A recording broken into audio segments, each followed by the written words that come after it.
Welcome everyone. Today we're going to continue, this is I guess video 3, talking about analysis. Hair, skin, and scalp.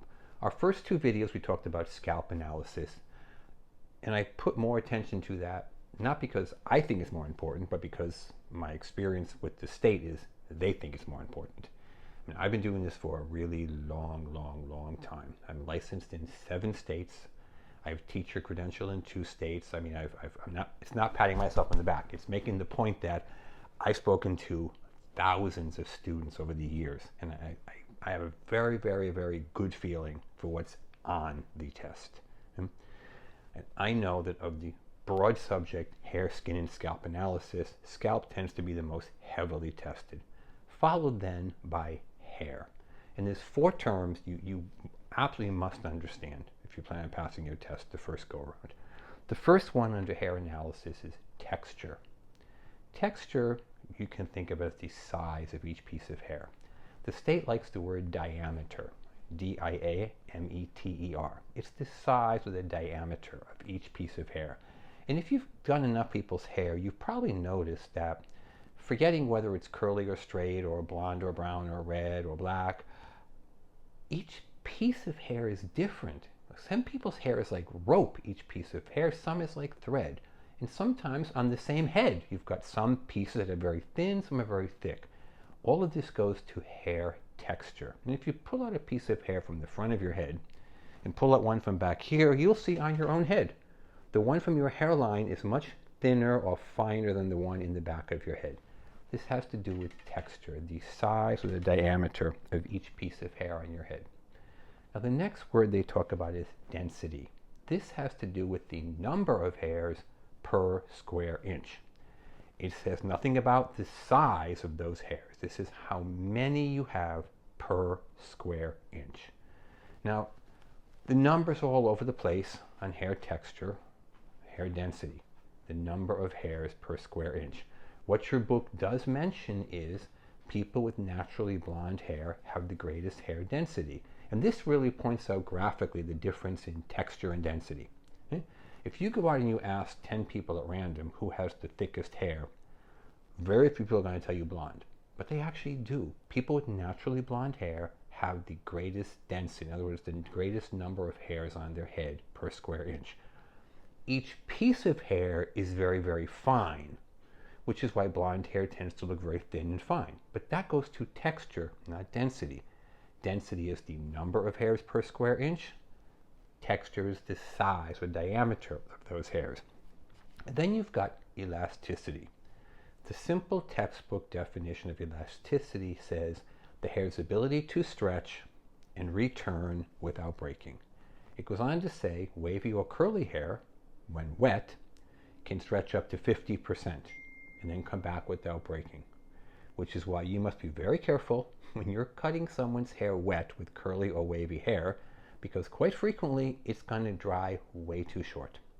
And when the person's sitting in your chair saying, "You cut my hair too short," trust me, when you say to them, "Well, don't worry, it will grow," they never go, "Oh, I never thought about that. Yeah, sure, no problem. See you next month," okay? That conversation will not happen. There will be a lot of complaining, moaning, possibly tears. "You cut my hair too short." Keep in mind on the test, elasticity, wavy or curly hair when wet can stretch up to 50% and come back when it dries without breaking. Straight hair will stretch up to 20% and come back when it dries without breaking. Now, the last one you've got here is porosity. The book says porosity is the hair's ability to absorb moisture. It's a very simple definition, the ability to absorb moisture.